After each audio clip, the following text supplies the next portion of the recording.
It's the 260 Podcast, live from Spiece Fieldhouse every Thursday at 7 p.m., highlighting all Indiana sports, featuring guests from the 260 area code and beyond. Live on YouTube every Thursday at 7 p.m. Just search the 260, also available anywhere you find your podcasts. And remember, when searching, there are no zeros in the 260.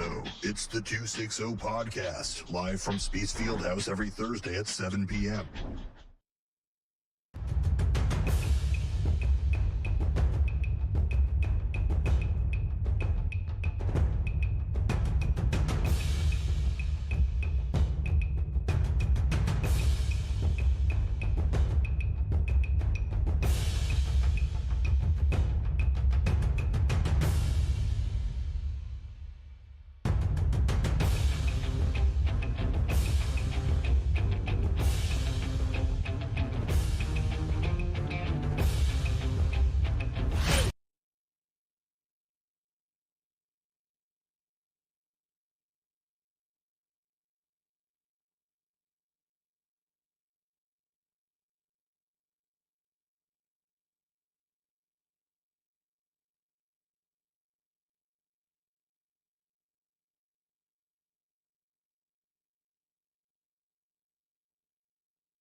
The electrifying atmosphere, unforgivable moments, and exclusive interviews. Join us as we explore the heart-pounding action and the incredible stories that make the Spiece Fieldhouse a hub of athletic excellence. You, me, us, and them, we are the 260.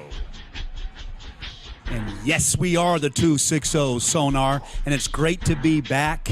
I spent last week out in the holler in West Virginia, and you talk about... You're out in the boonies. I was out in the boonies, and Dave, I met a couple of hippies out there, hopped on a bus. They played a banjo, and I took a bus to the top of the mountain, and I zip-lined down Sonar about... You mean hippies or hillbillies? They were kind of a combination. They weren't really hillbillies. They had a hippie feel to them, and they got me on top of a mountain, Dave, and I zip-lined down. I was about 350 feet up, and zip-lining down Sonar wasn't a big deal, but it was coming to a stop where the issue was, man. You have all those tires and everything else you got to slam into. I'm a big boy coming down the mountain.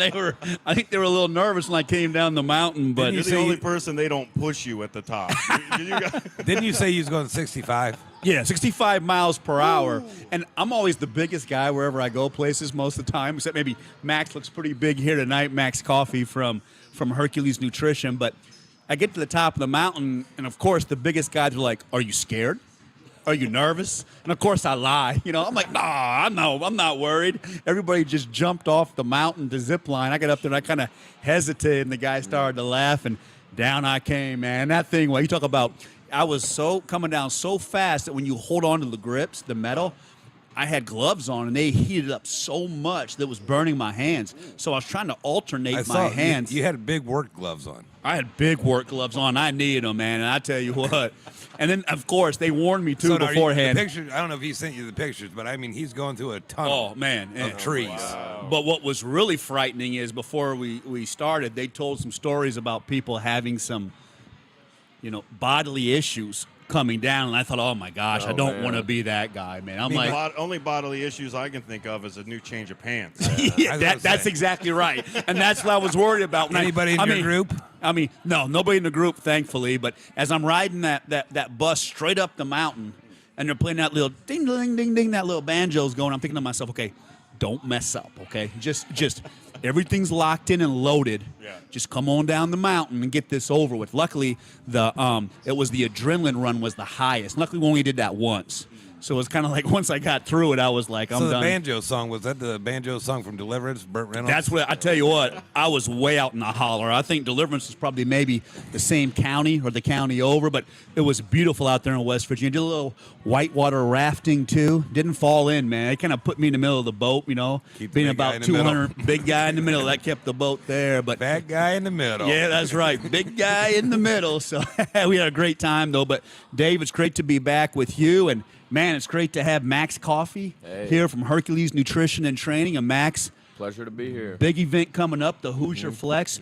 Talk to us a little bit about the Hoosier Flex as you're getting ready for your second bodybuilding competition. And also take us into some of the training and what you're doing out here, because Dave and I are excited because those Spiece memberships are starting to really grow. Yeah. Well, I got my second bodybuilding competition ever coming up on June 17th. It is the Hoosier Flex here at PFW in Fort Wayne.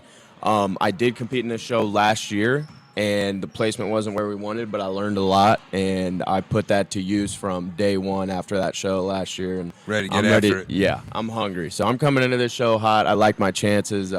With it being local, I've been able to see a lot of the competition kind of coming. It only takes one guy, so that's my mindset. Is nothing's ever promised. I'm just gonna go in there, give it everything I got, and can walk away happy knowing I'm doing that. So, well, you look great. You've been putting the work in, man. His abs. Fantastic, man. Dude, how many crunches, sit-ups? The training. How many a day? It's crazy. I mean, hey, abs. You form them in the gym, but the kitchen is whether or not you can see them or That's not. what's tough, man. It's like I can go in the gym, I can pump the iron with the best of them. But what I'm so impressed with you and with the people in the Hercules Nutrition Program is the discipline, man. Because what happens to me, Dave, is like I work out, I feel good, and I'm like an old dog. I walk out of the gym, I need a bone or a treat or something.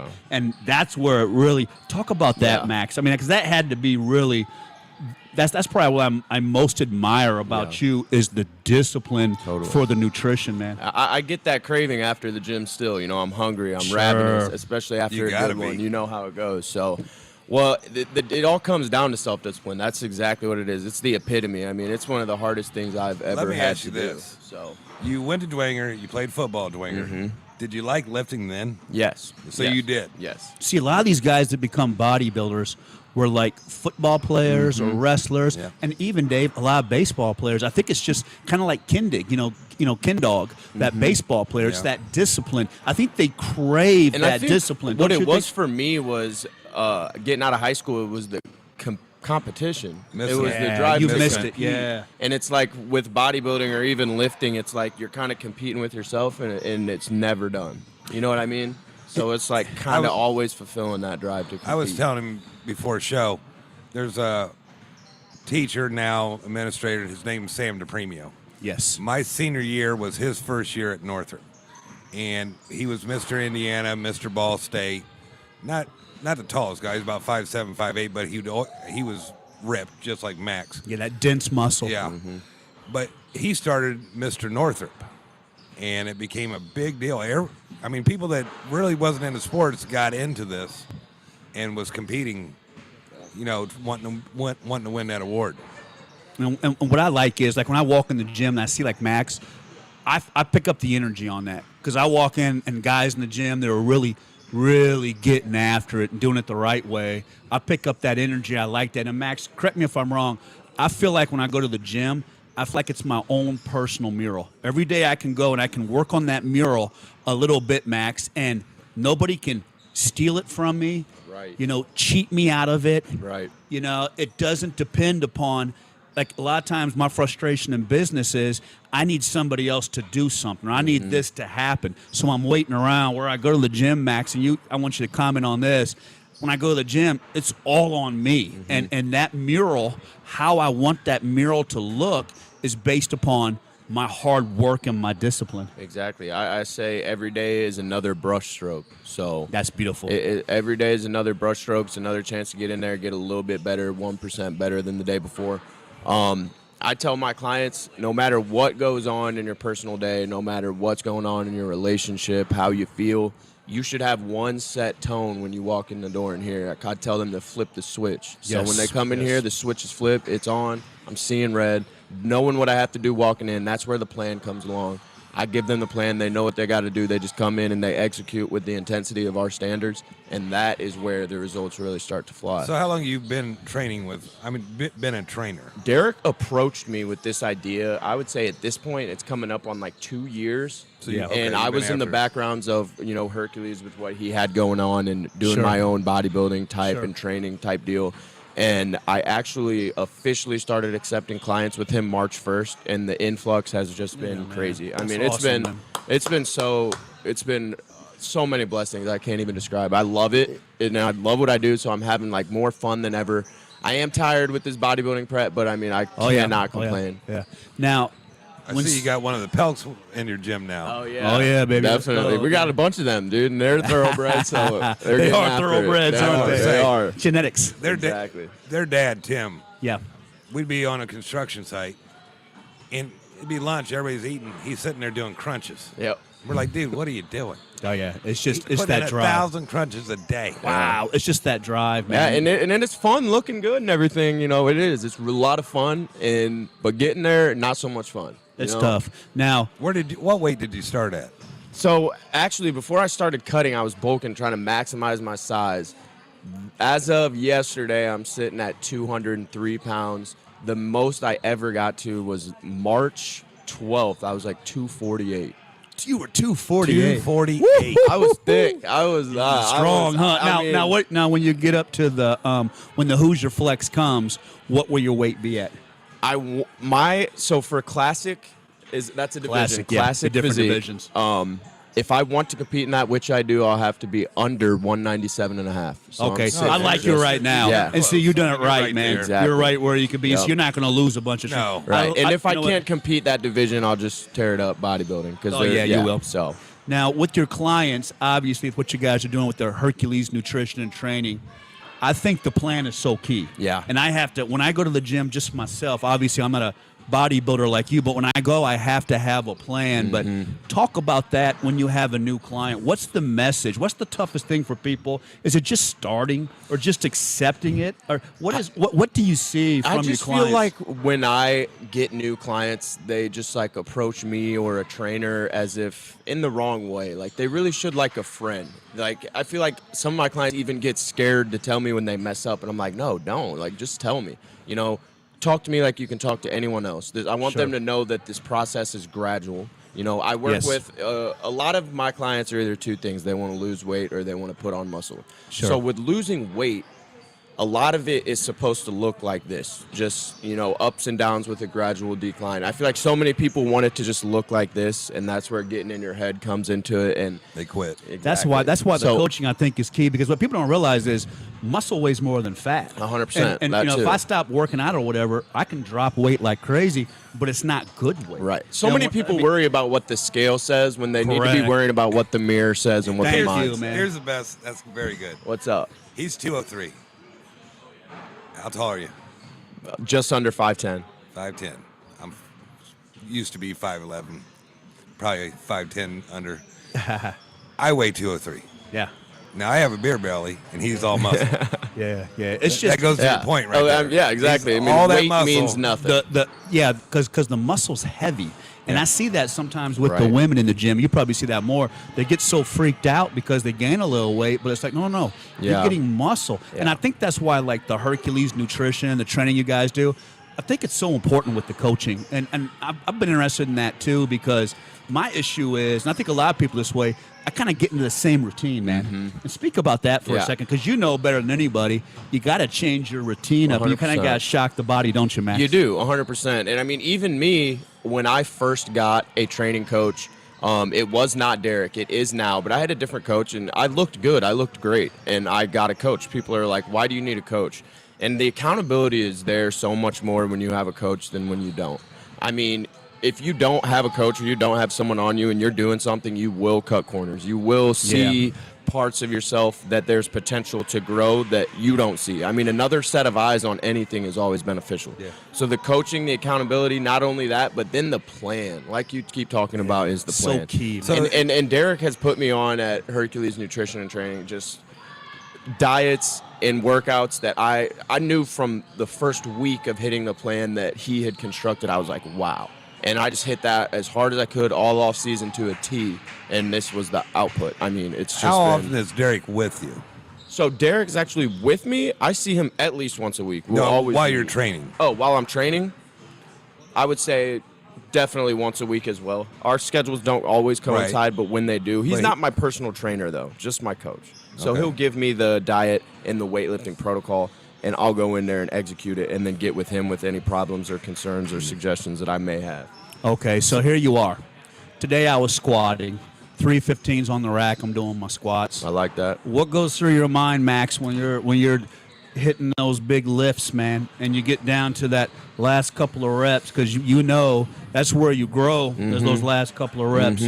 What's Max Coffey thinking about with the Hoosier Flex coming up? What are you barking in your mind to get through those big lifts? I'm thinking about backstage right before 10 seconds before my name called out. Headphones on, don't know what I'm listening to. Doesn't even matter at that point. I can't even hear it. Walking out right into the lights. And people always say that it's like a flash and then you're done. When I did it the first time, everything slowed down. And that day I really fell in love with it. I knew. So I'm ready for it. Backstage, getting me hyped up, listening to Pantera, hitting 315 with you.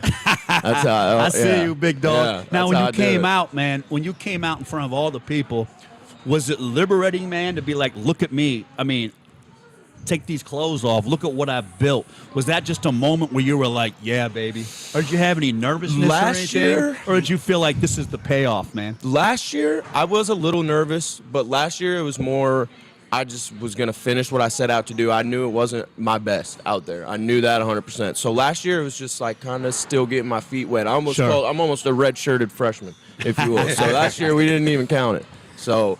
But that's a valid point. Going into this year, right? But yeah, you gotta feel much more comfortable. 100%. I learned so much. I think just my transition from last year to and this watching year, everybody else. Yeah. I just felt like a sponge with knowledge. I fell in love with it and wanted to absorb everything. Fort Wayne is a huge city when it comes to resources and bodybuilding and fitness, and I have just gotten in with a lot of good people who've taught me a lot of good things. Last question. Looking at camera right there, Max. Yeah. What's the message from Max Coffey to somebody out there that's just getting ready to start their journey in bodybuilding, who's watching this and says, man, Max looks great, I admire that. What is the message to somebody just beginning their journey in bodybuilding? Hey, only compare yourself to the you from yesterday, because you're going to see a lot of physiques, a lot of good physiques, and they're going to tear you down without even trying. So the only person that you can compare yourself to when in this sport is the you from yesterday. You beat that guy every day.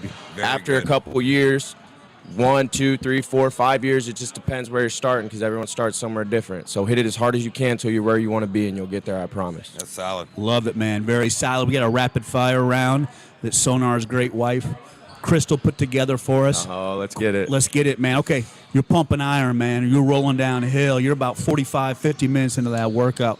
What does Max Coffey listen to in the gym, music-wise? At that point, I'll turn on DMX. Let's go, baby. R.I.P., baby. Yeah, that's beautiful. That's beautiful. I usually ask the question of what is your favorite restaurant. I'm going to change it up for you. I like that. After that competition is over, where are you heading to eat? Oh, man. Honestly, and what are you craving? Honestly, I think I'm going to Black Canyon, and I'm getting shrimp. I'm getting their filet tip pasta. It's so good. Filet and shrimp tip pasta and some of their egg rolls. I love it. That's what. Do you have any fun or weird family traditions? Oh, man. The one I can think of is we get so competitive on Thanksgiving, and we go bowling. And, you know, sometimes, bowling on Thanksgiving? And it's like That's the perfect day, man. because nobody really goes that, bowling Sonar? on Thanksgiving. So you get it to yourself. You know, so we get it there by ourselves, and a little love bit it, of bro. drinks get flowing, and we get competitive as hell. Yeah, so man. Yeah, man. It is ridiculous. I love that one, though. What are you watching on Netflix? Man, right now I've been watching surprisingly, a lot of Generation Iron on Amazon Prime, trying to get in the zone. Yeah. That's just a lot of different insights to different bodybuilders. And one I fell in love with, who I've been putting my kind of career together around with the same principles, is Dorian Yates. You guys ever have a second? Look up into him. He is he's champion. Just brilliant, man. He came out, Dave. He was before Ronnie Coleman. Wasn't he? He was before Ronnie. He was kind of that genre. Mm-hmm. Dorian Yates was just fantastic. Then last question, Max. When you lay your head down at night, what's the sports moment that you think of in your mind when you lay your head down at night? You know, could be something in high school, or, you know, could be your bodybuilding now. Mm-hmm. But what's that moment in your mind that you're thinking about? So it could be personal or professional that I've seen. Sure. Man, I'll always have to think of that play with Ray Lewis. I forget who the run. No, I think it was Jerome Bettis. It was Jerome Bettis was coming through the whole big, scary Jerome Bettis. You know how he was, the bus. Yeah. And here comes Ray Lewis, just levels him.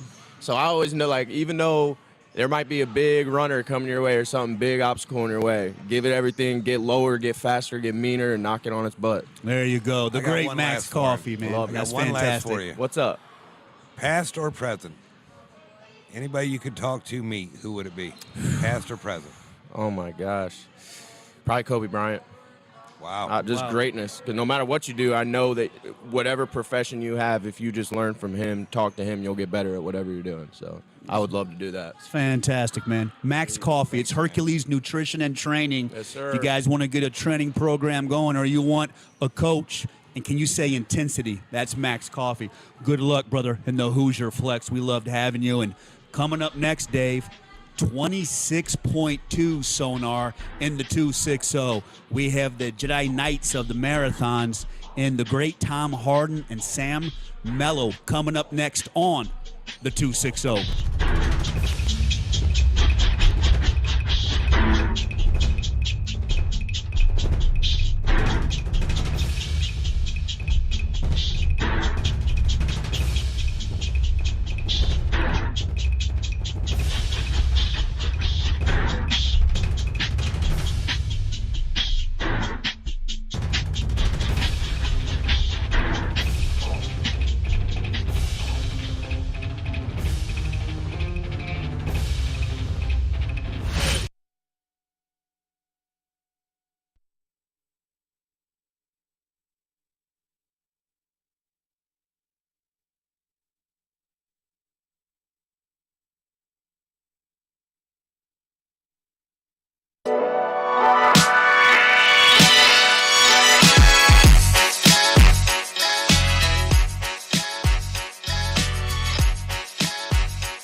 Welcome, sports enthusiasts, to the 260, broadcasting live from the heart of Fort Wayne's sports epicenter, the Spiece Fieldhouse.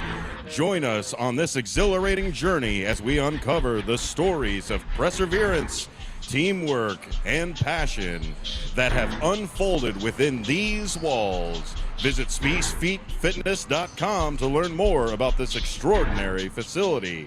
You, me, us, and them, we are the 260. Well, Joe, we got two Yes. two of the 11,000 people that has run the big 6 marathons in the world. Impressive. And I call them the Jedi Knights, Dave, because anybody who's run the Boston Marathon, that is the Super Bowl of marathons. And we are so excited to have the great Tom Harden with us and Sam Mello with us. And guys, I guess the first question to begin with is I'm going to start with you, Tom. Sure.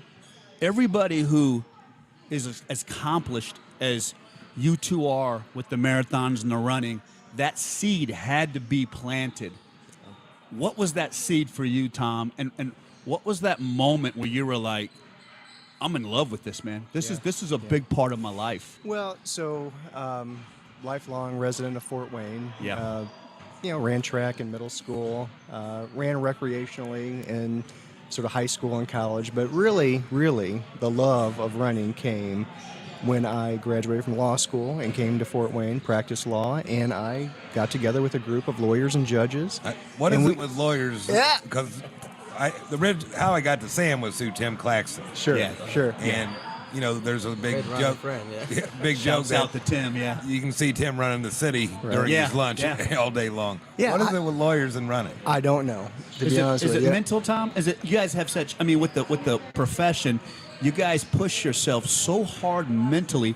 Do you think the running is the physical that balances it out, or am I just reaching? It could be, but honestly, it was camaraderie. It was, and especially for me, small law firm at that time was just Steve Sure. and I, and you got to, kick around ideas, run, have some fitness along with the camaraderie, and that's really what planted the seed. Well, then what happened is that I realized these guys like Tim Claxton and Paul Sturm and Tom Feltz, I mean, these guys were, taking it to another level. Yeah. And, You don't wanna get left behind. And ran Boston. And I'm thinking, because lawyers are competitive, and I'm just like, Of course. how do I get there? Yeah. And so eventually I started to focus and was able to get there and have been on a great journey and loving it ever since. Now, Sam, you originally told me it was stress why you started running. Yeah, it's everyone has a story in their journey, but I think for me I was going through a divorce at the time. That's a lot of stress. Yeah, and I was living on my own and saying, I want to stay fit. I want to do something different, and so that was a catalyst for me. And again, I was not a runner in high school. I've never been a runner. I might have run a few miles here and there. So the idea of running came because it was something different. It was a challenge, and all I could do at that time was run 1 minute. 1 minute. Yeah, and I thought I was going to die. You started, and all you could run was a minute. A minute. I was out of breath. Wow, And what a then- journey! Yeah, and I was just walking. I said, oh man, I don't know if I can run another minute. So I'll take a break and then run another minute. And that's what I tell people when they say, well, I could never do that. And I say, yeah, you can run a minute. And then they believe you. Yeah, you can run a minute. Did it become empowering? I mean, here you are dealing with all this stress. You start out, you can only run a minute, but you're building and building and Yes. building. Did you just really get a lot of momentum from it? It was definitely the feeling that you could do more, but like Tom said, I found a community. There was a store there. I used to live in Canada at the time, in Calgary, and there was a running store. And they said, you can come and join us. It doesn't cost anything. Just come and run with us, 6 in the afternoon, whatever, after work. So I did. So I found people, and I got inspired by them. Wow. Because it wasn't like I saw people, they looked like me. They were regular people. They were not runners. And this lady said, which I didn't think she was like a marathon quality runner, and she said, oh, no, I do marathons. I said, what? You do marathons? Yeah, the marathoners are the nicest people, and they're all body types. People don't realize that, do they, Tom? Absolutely. That's exactly right, Joe. Look at Yours that body truly, type. I Yeah, was saying. look at that body type right there. You can't go, exactly. You can't go by that. You can't judge by body type when it comes to running. Yeah. Talk about the training, Tom. Yeah. I mean, Yeah. I ran some Yeah. marathons, so I got some great stories. They weren't like great marathons like these. I got some nice stories to Well, when we share. were but talking the body training- type, I was pointing at Joe. I'm like, I don't look at Joe as a marathoner, but he's running. But he has done absolutely it. is. I've run- yeah, I didn't. I mean, I'm not running like what you guys are running, but the toughest thing for me was the training, Tom, and Yeah. just the injuries and the beating down. How have all these years you have managed that and been able to just continually elevate? Yeah. lucky, really, and learning. You learn as you go, you know. So yeah, the training, a good training program takes discipline. I mean, you got to do the work. You got to do the work. And in addition, there's hydration, there's nutrition, you know, there's rest. There's just a lot of things that you learn along the way, and you need to educate yourself about if you want to continue to run faster or, you know, hit higher marks. And I'm still learning. But the training, you know, that weekly training plan for, you know, my go-to is about a 15-week training plan. Yeah. You know, you don't miss. How many times a week do you run, Tom? Well, when I'm in training, it's 3 hard days, which is different than a lot of people. And the 4 days, the off days, you know, it'd be light running or, you know, elliptical or rest. Sure, But the 3 days are intense and you're tired afterwards. Now that 3 days, how many miles is that? Probably 40. So A day. no. Oh, okay. The combination of the 3. Okay. Yep. And so then the other days. He's knocking out about 12 miles. He's rolling up, doing about 12 to 14 miles, and then taking a day to recover or stretch or do whatever. But that's a heavy workload. When I mean, as a little, as me getting into it, right? I think we'd run maybe 4 miles on Tuesdays and Thursdays, maybe 6 on Wednesday, come back, maybe run 12 on Sunday. Yeah. So, you know, that's about 20, 25 miles a week. 40 miles if somebody's done it for many, many years and knowing his body. Just to put it in perspective for everybody not used to marathons, from Spiece to Hicksville, Ohio, is 28 miles. Yeah. They're running 26.2, so it's just shy of running to Hicksville, Yeah. you know, for a marathon. Yep. That's a long ways. Sam, how about you? How much? What's your training look like each week? And I mean, how about the fall of 22, man? You just completed the last continent, man. I mean, man, you know what, man? Yeah. Congratulations. That is so impressive. I mean, you know what, man? I played Division I football for University of Cincinnati. I'm telling you what, running marathons was tougher. You had to be mentally tougher. It was more grueling than anything I ever did playing college football, Sam. Yeah, the training is key, like Tom was saying, and I think that coming up with a plan that works for you, everybody's different. I don't normally run. My long runs are on the weekend. Yeah. And like you say, I have joined the team of attorneys. I'm not an attorney, but one thing that comes out that is always good is you can get free advice when you're. You are an attorney, man. I love that, Stoner. How about that? He is now. Sam, you are Tim, shout out to Tim there. Hey, I think he stayed in the Holiday Inn. That's fantastic. Yeah, you hang out with those guys, you pick up a little bit of love. I know. But no, it's been a great experience. But the finding the right plan. So I try, because of the schedule, I try to fit in my work schedule. I try to do it at noon as well during the week, and put in the long runs on the weekend. So What do you do for a living, Sam? I have a business that provides interpreting and translation service. That's right. You speak how many languages? No, I only speak Spanish and English. But we Okay. provide all the languages. Okay. Wow. So we do that for the courts, and we do that in healthcare too for some of the local hospitals and other places. So, Nice. yeah. Do you feel like your running fits real nice with your business, that mindset? Do you feel like, I mean, when you go for a run at noon, you come back, you're feeling good, you got your blood pumping, do you feel like that really kind of sets the rest of your day?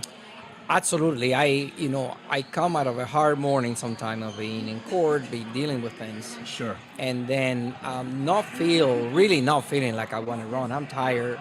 Sure. And I tell that. I get to the Y, and which I run from the downtown one with Tim and some of the others, and then you say you just have to show up. The big thing is just showing up. You don't feel like it.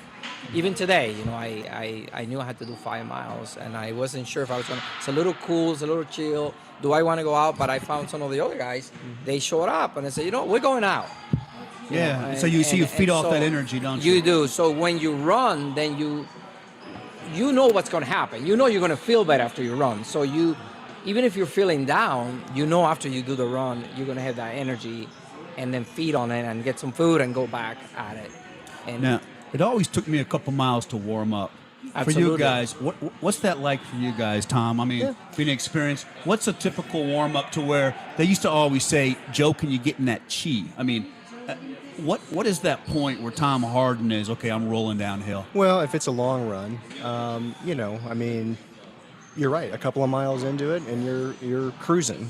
Yeah. But it just sort of depends. I mean, some days you're going for a pace. Other days it's just sort of slow and easy. So it really depends. But I wanted to pick up on Sam's point. For me, in terms of what motivates me, and I would say this for everybody, it is my time to decompress. It is my thinking time. Sure. And I run alone a lot. And I know you do, and for- I've always admired that because you know what, Yep. Sam? I mean, my little bit of running, I always kind of had to run in a group. And I felt like a lot of times, Dave, I got pulled along, and that's a real thing. You can get pulled along. No Now, I've question. 'Cause you don't admired- wanna- You get kind of pulled along because you don't want to so much get left.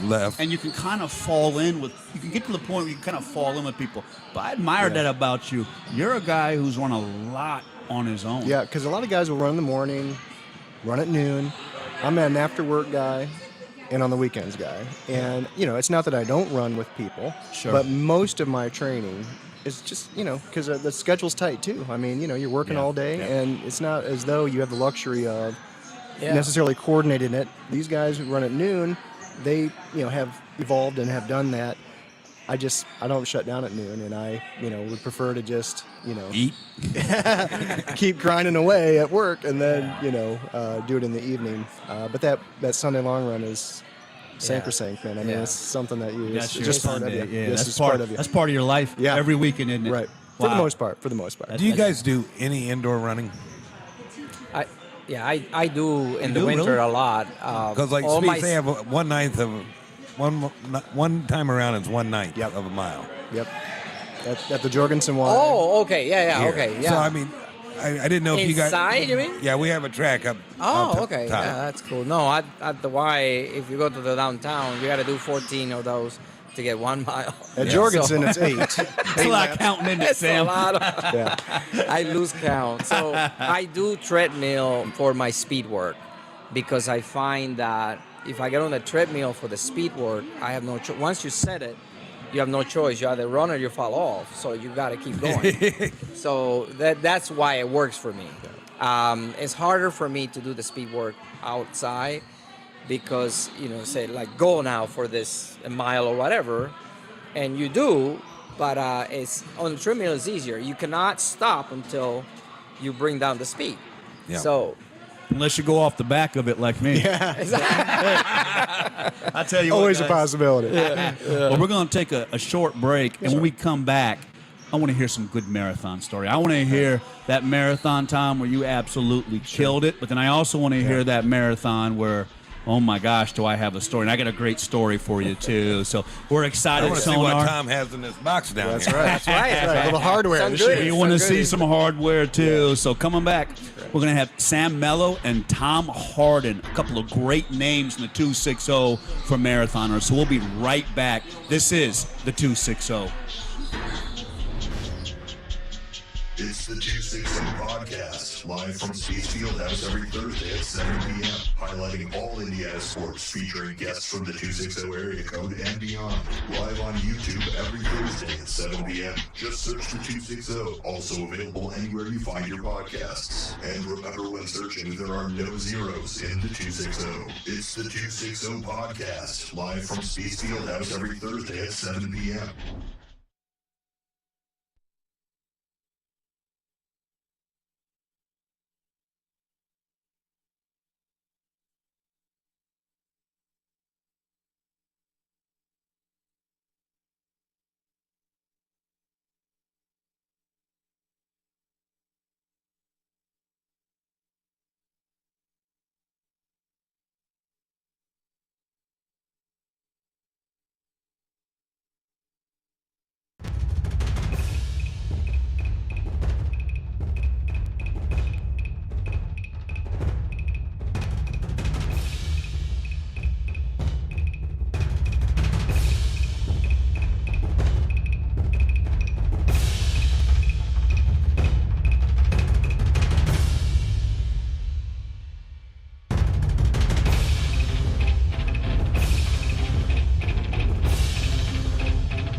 And welcome back to the 260. That's right, it's at THE260 because there are no zeros in the 260. Here at the lovely Spiece Fieldhouse, SpieceFitness.com. And now back to the show. You, me, us, and them. We are the 260. And yes, we are the 260. And if you're out driving, you see a couple of guys just cruise by, run by. That's probably Tom Harden and Sam Mello. And we're talking marathons. We're talking 26.2, Dave. And before we ask them about their stories, I got to tell you a great story of my first marathon, Sonar. You'll love this. Showed up about 230 pounds. I was in the corral, and the people said, hey, sir, we think you're in the wrong place. We don't think you should be in the marathon corral. I said, no, I'm here. It was in Chicago, Tom. Yeah. And so I took off. It was kind of a cool day, right? And I probably should have been a little bit more hydrated, Charlene. And I'm running along, and I was pumped up. I did the training. And around every corner in the Chicago Marathon, the people are out. There's there's thousands and thousands and thousands of people. So I'm high-fiving, I'm dancing, I'm cutting corners, jumping around. I mean, this is awesome, man. And I'm feeling great. I've never felt that high. And I'm like dancing to the music, shaking hands. I mean, it was like a politician on a marathon run. I got down to mile 20, and all of a sudden I was like, oh, man, I wasted too much energy, right? And all of a sudden I was like, well, I think I'm going to stop and stretch, right? I went to stop, and it was like there was cement in my muscles, right? And the cramps, Tom. And then all of a sudden I'm running along, and this beautiful little Italian lady comes out and sees me. And she has the most best apple I've ever seen in my life. That beautiful green apple. She hands it to me, and I said, thank you so much. God bless you. I'm suffering so bad. I'm about mile 22. And I went to bite the apple, and I went, I couldn't bend my arm. Tom, I couldn't bend my arm. I was like, I couldn't get a bite of the apple. So at that point, I was so upset. I had to give up on the apple. I was locking up. And so it was like the Baton Death March the last 4 miles. So I get to the end, Tom, and I turn, Chicago. Yeah. I turn on that last, and it's like 0.2 of a mile, right? And I am it's probably it's like a wounded animal trying to get across the finish line. And I'm just pulling my bones across. And all of a sudden, here comes a guy in a full Boba Fett outfit suit from Star Wars. Blows by me at the end, Sonar, and outleans me at the tape. And I was just like, the indignity of it, man. But that's my marathon But you finished. I finished, baby. It had to be terrible to try to get to that apple. I mean, I wanted that apple so bad. I couldn't even bit it. I couldn't do anything. Yeah. I was cursing myself because Tom will tell you, and Tom's going to talk about something about the marathon he just ran, in Mesa. Tom, you just had a great time, but Tom will tell you the race starts at about mile 20, doesn't it, Tom? That's right, absolutely, yeah. I had run several marathons before I was able to finally qualify for Boston back in 2018, and many times you hit the wall at 20. I mean, that's where, you sort of rise above it, or you hang on for dear life, or you just sort of say, well, you know what, we're going to do better the next time. Or you get beat by Boba Fett at the end. That's right. So you've done 29, you've done 22. That's right. Yep. Wow. How many times have you really, really hit a wall? A lot. On those early ones, I can't even sure. tell you. Yeah. I mean, even at this point, you're still hitting walls. Yeah, and because there's a lot of things that could happen. So 2019, for instance, you did Boston. I was there as well. Yeah, right. And I had the training down like I thought it was just a normal training. And then I got a cold a week before the race. No. So I show up there and I'm saying, I'm fine, I'm training. And I just struggled the whole time. Like I slow down. It wasn't even hitting the wall. It was mile 12, I knew it. And I was trying to push it because I had the training, so I thought I could, but my body was shutting down. It was shutting down. So I finished. So there's a lot of variables. So there's a lot of variables. There are times where, like my best time, I told you earlier. 3:28. 3:28 was actually, and at that point, I'm 58 years old. and it was in Sydney, Australia. I flew for 17 hours. Wow, you ran your best time in Sydney, With Australia. all that jet Yeah. lag. All that. So this is what wow. is so weird, because 17-hour flight, I get there, very little sleep. The marathon is the next day.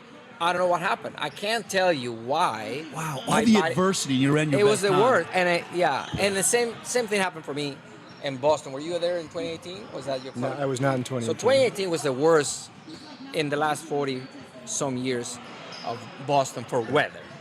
It was like horrible. If you read about it, you'll see some of the elites just stopped. Some of them they just stopped. They didn't finish because the weather was so bad. There was sleet, there was rain, there was Snow. snow. Just it brutal, was brutal, yeah. Anyhow, that was my best Boston.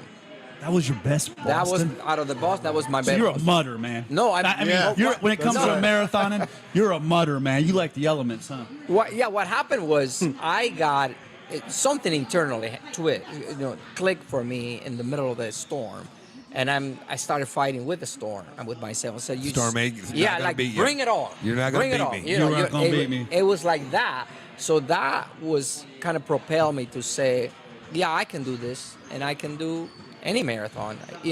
I can take it.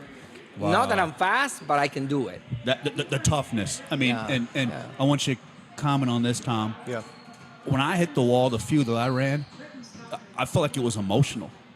Like I had like emotionally had to deal with it, man. It wasn't like running down the field making a tackle in college football or doing something. It was just like, man, it was almost emotional hitting that wall. And I mean, to run a 3:12 out in Mesa. I mean, Pretty Tom, did it feel that fast? Are you watching the splits? Any wall that day, or did you just Yeah. crush it that day? I gotta tell you, Can it you was get a one of shot those of that? days. Look at that, baby. Look at that sonar. It just came together, and I remember it to this day for two reasons. One, That is my beautiful. oldest daughter lives out there, and Yeah. she came to support me. Wow. And was there for me at the finish line, which was great. Oh, But- man, how awesome is that? You run your fastest, and there's your daughter. So you have a time in mind that you want to get, and the pace, if I recall, was around like maybe a 7:30 pace per mile.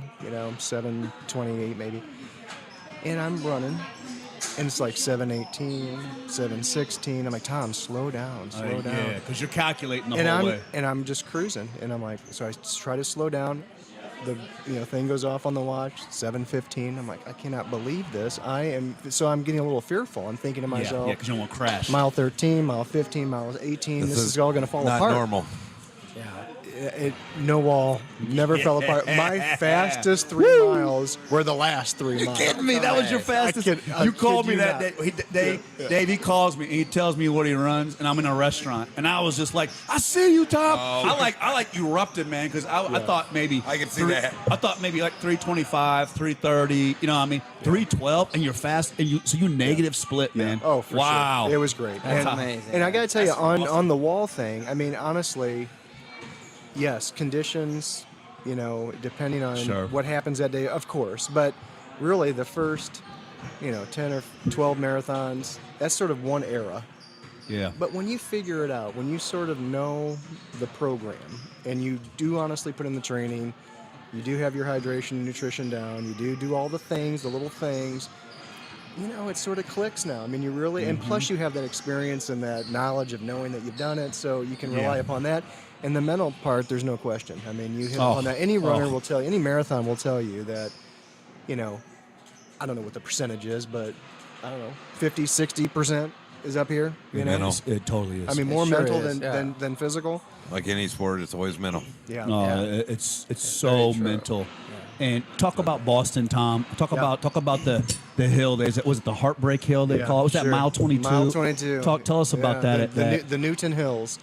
Yeah, that's tough. But I'll tell you, too, Sam said he got his best time in 2018. Conditions were horrible. He underplayed it. It was windy, it was cold, and rained like it was a monsoon conditions. It was horrible in 2018. I wasn't there, but I will say this. Boston is almost a victory lap, right? You run marathons like Louisiana and Mesa and some of these others with the goal in mind. I want this to be my qualifying race, because you have to qualify to get into Boston. But when you get there, some runners, of course, are super competitive and really want to crush it at Boston. It's a hard course. That's not your typical BQ course. Yeah. And so all of my Bostons have been slow, really. But is there a sense when you show up to the starting line at Boston? Oh, there's no question. It's like a kid that plays football his whole life, and there he is in the Super Bowl. Yeah. Man, we take a moment and I made it. Like the state championship. You look around. There's no question. I think every time. I think for everyone, when you show up at Boston, it is a victory lap. You feel like you're here. You made it.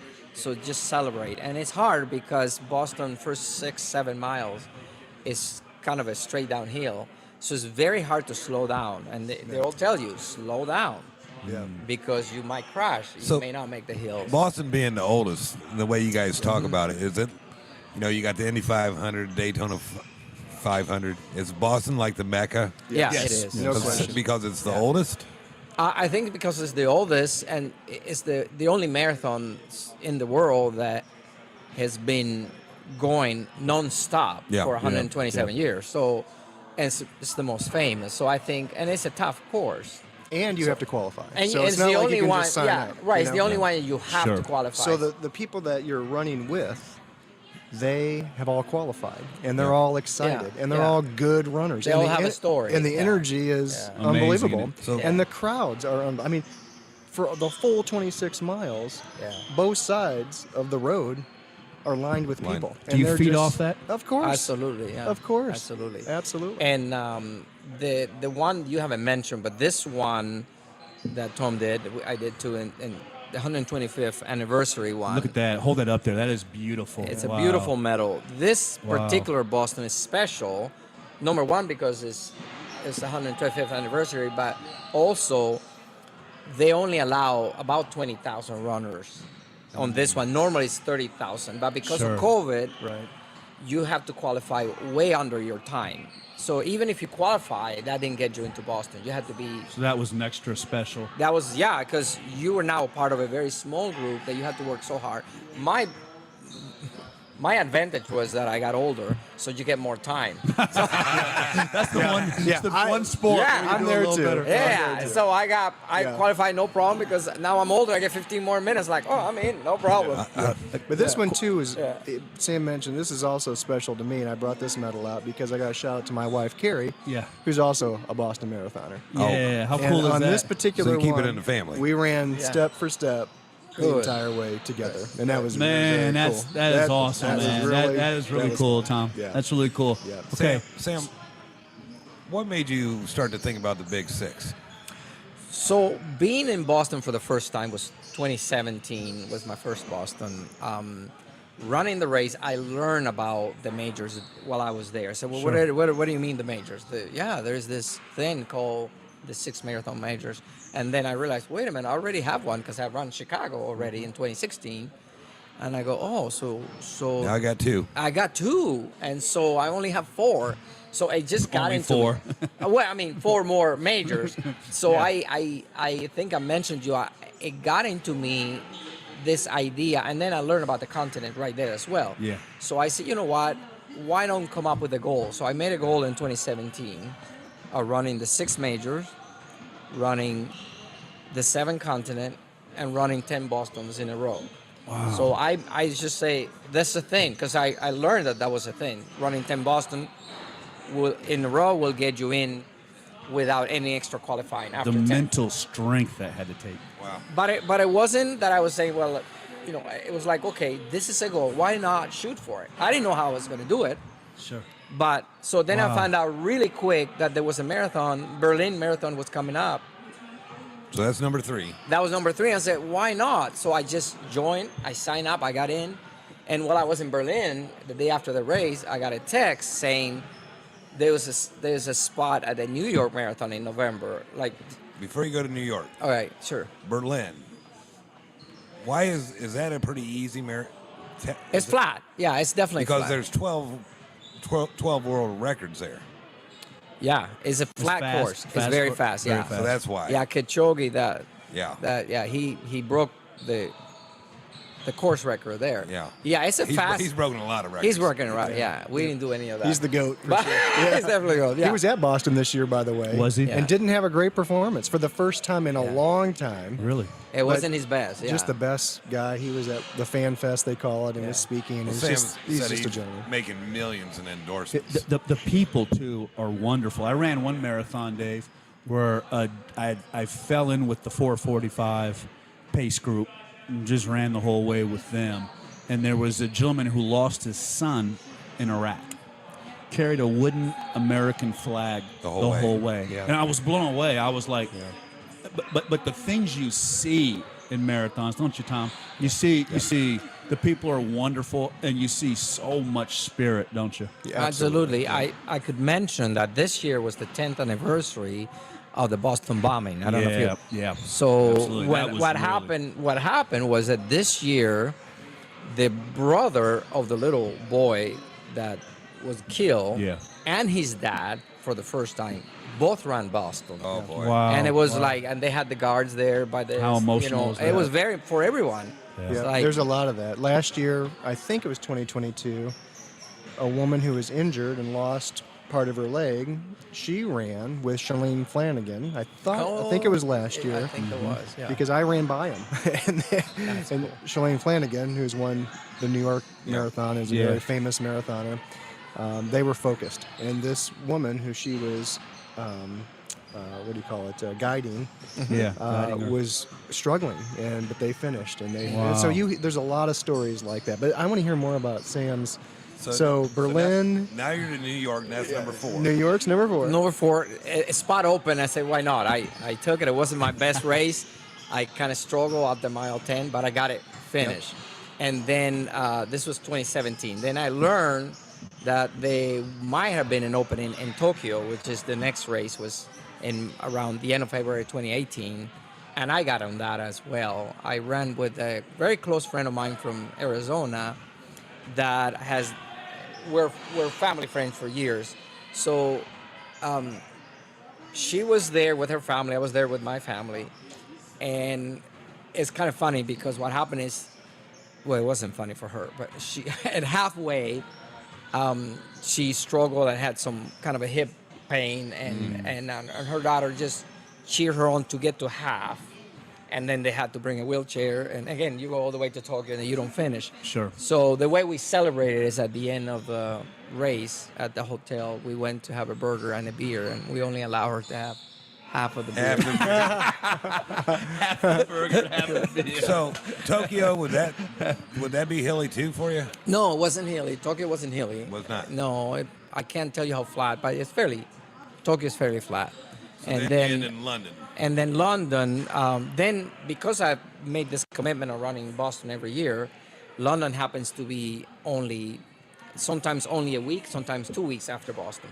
Oh my gosh. So you run You Boston. could recover. You Yeah, recover you from. recover Oh that my quick. God! You recover. It's hard. So that's 29. That's what happens is that's 2019 when I run the. So I did Tokyo, then went back to Boston in 2018. That's the horrible Boston 2018 with the weather and all that. But London's really hard to get in as far as the 6 because they give priority to the citizens of the UK and only allow so many people from outside. So it takes a while, but I got in. And so I did the Boston 2019. I told you I got sick and I had this cold in 2019, so I'm not feeling great. But then I go to London like 2 weeks later, and then I did well. So I was already recovered. So I finished then the marathons there. That was my last 6 of the 6. And then I had to continue. Australia was then in the fall for the 7th continent. Wow. Will you do it again? Which one? You mean Do all 6 again? No, there's a thing. There's people saying they've done 6 twice, and now they're trying They're to do it. saying there are 96 people that's actually done it Right. twice. Yeah. So I have a friend, Ron, who just posted this week, Ron Romano, and he has shout out to Ron if he ever sees this podcast. Yeah. And he's a Make sure crazy he's a crazy You runner. want him to subscribe and watch. Yeah, yes. So he is going for the 3rd, and there's only 4 people who have done it 3 times. So he's trying to do 06. They didn't even have that stat. No. That's a new thing. But it's okay. I mean, for me again, my original goal was that, and Sure. there's about close to 1,000 people that have run all 7 continents. So I'm feeling that that's good enough for me. You're done. Yeah, and I can hopefully finish the last 3 Boston and then do races for fun, not. You know, they cost money, so you can't just be going around the world. Right. Flying to Tokyo, London. When you guys Right. run, do you listen to music or not in a race? I do now. There was a time I didn't, but I have, the technology has evolved, and so the headphones are much better now, and they're synced to your watches now. I mean, there's no cords or, things anymore. And so, yeah, I definitely do. And I Do you, love Sam? it. I do. Most of the time I do, except that some races I want to take in the vibe from The the crowd. atmosphere. Interesting. So Interesting. I have it in some of the major one. I say, I it's weird because you train in music and you kind of need it, but getting the vibe from the crowds, especially Boston, that people make such a commitment to show up. They do in the other marathons, but it's such an experience to just be there. That this year I was afraid of my keeping the pace and all that, so I put 1. I don't know if I told you that. Instead of 2, I have in one ear low music, so I can take the vibe from the crowd. But I still have this. Yeah. I got something going that told me, oh no, this is the next song. So that was helpful. Mentally. Yeah. Now, all the accomplishments, a 3:12 marathon, Tom, Yeah. all the Boston marathons. Sam completed the continent, all the Boston. What is the motivation To keep going. that keeps you going? Because you're on top of the mountain when it comes to marathoning. For me, I think I do it for health. I do it. I'm getting older, and I have a granddaughter now, and I have a son that is just starting high school this year, and it's just to stay. Right now, it's just to stay fit and healthy. My motivation is, you have to choose a lifestyle that works for you, that is Sure. going to keep you healthy. For different people, it's different thing. For me, I found it easy. To run, you need a pair of shoes. Anywhere in the world you are, you get in your sneakers and you go. You don't have to be fast. So you're moving, and I feel like moving is a thing that. Guys, how many pairs of shoes do you guys go through a Let's year? not talk about that. Tom, we like our shoes. Tom, what's your motivation? Yeah, my now? motivation similar, health for sure. But I still want to keep going. I mean, like Sam, he has his goals. I've run 5 in a row. I'd like to do 10 as well. And you can't just, you got to keep going. And When so you there's say 10 Boston. 10 Bostons, yeah. And I am way behind Sam in the 6 majors, but I have run Chicago, coming. Boston, and I was happy to get accepted in New York in the fall. So I'll be running Yes. New York on November 5th. I can't wait for that. And then we'll see what happens with London, Tokyo, and Need Berlin. to get him back on the show leading up to that. We're going to have That's to. right. Now, we always do a segment, rapid fire, come up. Before rapid fire, Yeah. one more question. I want each of you to look in that camera and talk to the people out there. Tell them, what did it mean to you to start your first marathon? And what are some of the words of advice that you would give? For me, if you have a goal of running, and especially if you doubt that you could run a marathon, you have to commit. In my case, I run my first marathon in Columbus, Ohio. Yeah. Columbus, Ohio. And I didn't know anything about Boston. I just knew that when I finished the marathon, I didn't know what it felt like to finish the marathon. And then I figure out, I have I have 15-minute, what I thought was a 15-minute gap, or, to get into Boston, which it wasn't because they had switched that year. But anyways, it was a commitment that I'm doing this. And for myself, it took 5 years. But my family, like yours, was right behind me. And I remember the day I qualified for Boston, it was in Santa Rosa, California. My daughter texted me that morning from Canada. She was there. My daughter was in her belly. My granddaughter, Right. Evie. Wow. And she was going to be born 3 months later. And Wow. she said to me that morning, Dad, she says papi, because that's how you call that in Spanish. She said, papi, Evie and I, she is not born yet, Evie and I have a good feeling about this one.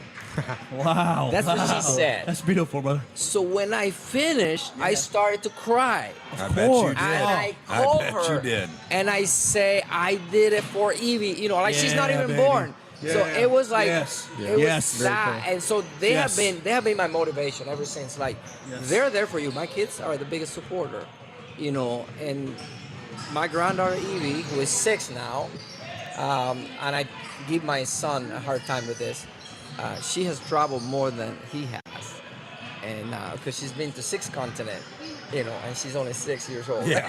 and my son is, I haven't done it. Well, it's up to her mom. She's the one finding this way, you know. But anyhow, That's family. it. And Family. so don't give up on the goal. Don't give up, yeah. Don't give up. I say you run 1 minute and you walk a minute if you have to, but don't tell yourself you can't do it, because it is possible. Tom, what's Yeah, your message? I would say that, first of all, you know, running in general, you know, anyone can do it. And whether you're slow or have goals of, you know, actually, you know, qualifying for Boston, I mean, anybody, if they put their mind to it, can do it. But just to run, I think, is a mental release. And I do think that it is, you know, calming and soothing to be able to do that. Like Sam said, you put on your gym shoes, it doesn't take a whole lot, and you know, you are able to do this.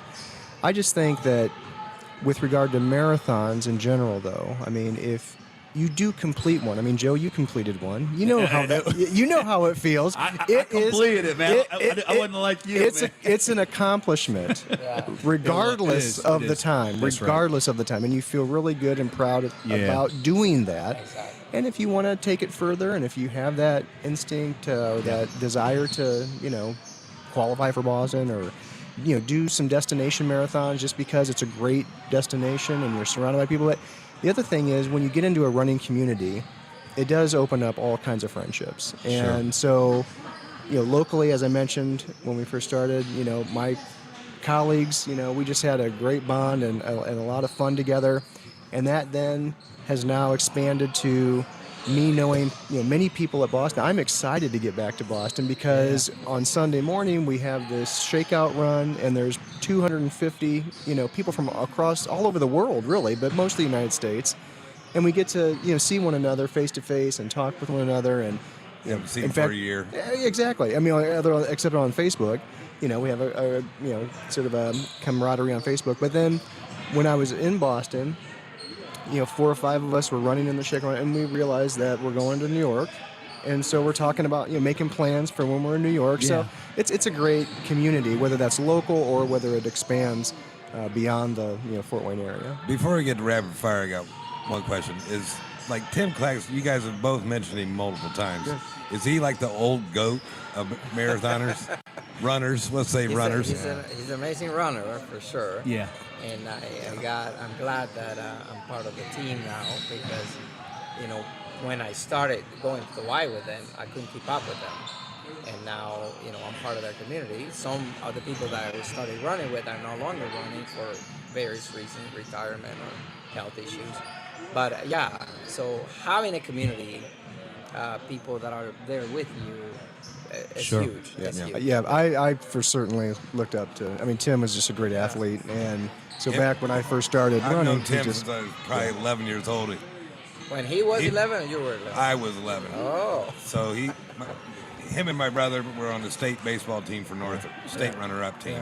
Tim was shortstop. My brother was third base. So Tim, Oh, baseball. I've always looked at Tim like another brother. sure. That's awesome. How about a little Amazing rapid guy. fire, Yes, Dave? sir. Tom, who would you like to meet, past or present? That's a dual question. For both of you guys, like, what's that one person that you'd love to have a conversation with?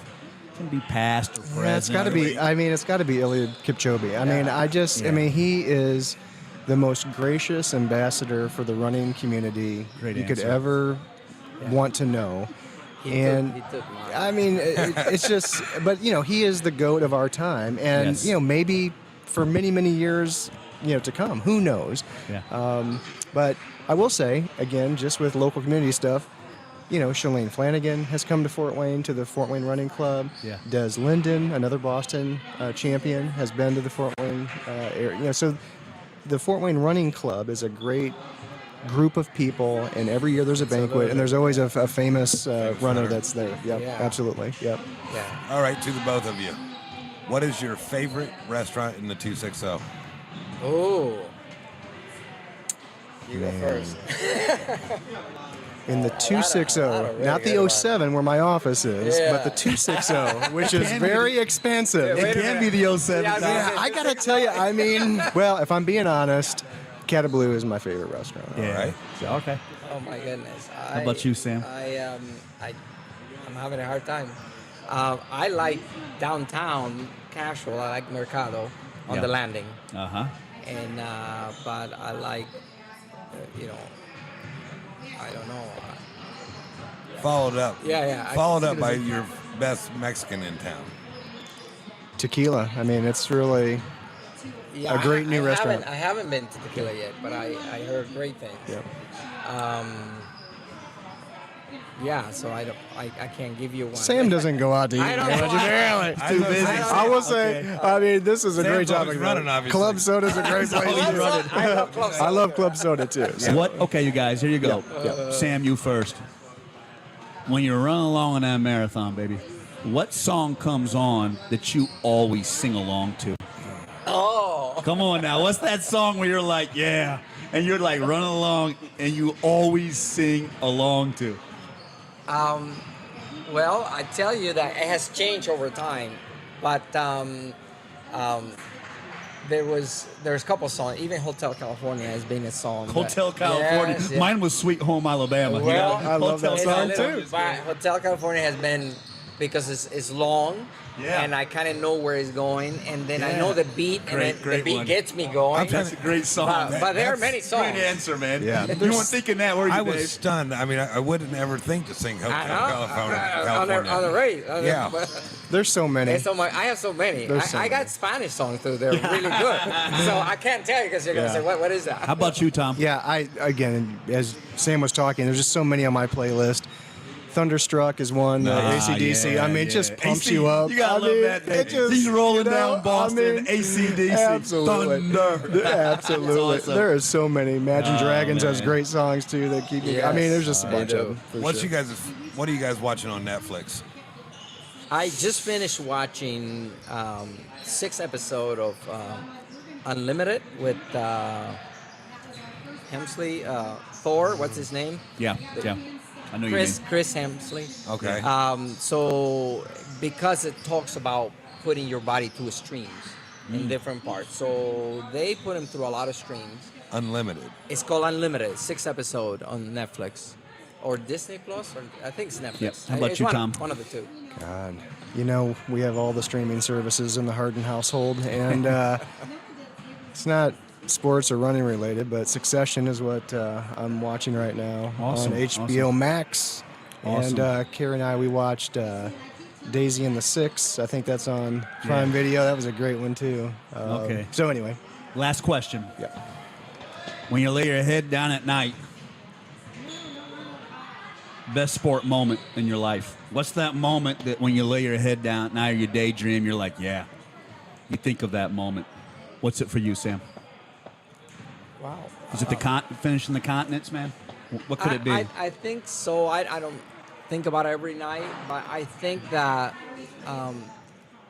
the finishing of the continent in Patagonia last year was one of those moments because the weather was so brutal. Yeah.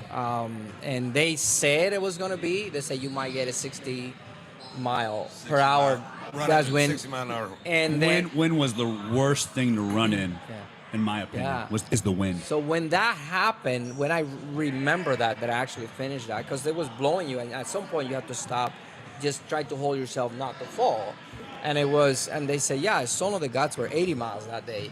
So I don't know how and it was very slow. It was a slow marathon for me, but it's like having done it and getting to the end, that was rewarding, yeah. Tom? Yeah, there's no question. In my mind, it was when I finished the Louisiana Marathon and knew Hold that up, man. I was Hold that- and knew I hold was that a up. Boston qualifier. But here's the story. So Wow. Carrie, my wife, she had qualified for Boston and ran it in 2017.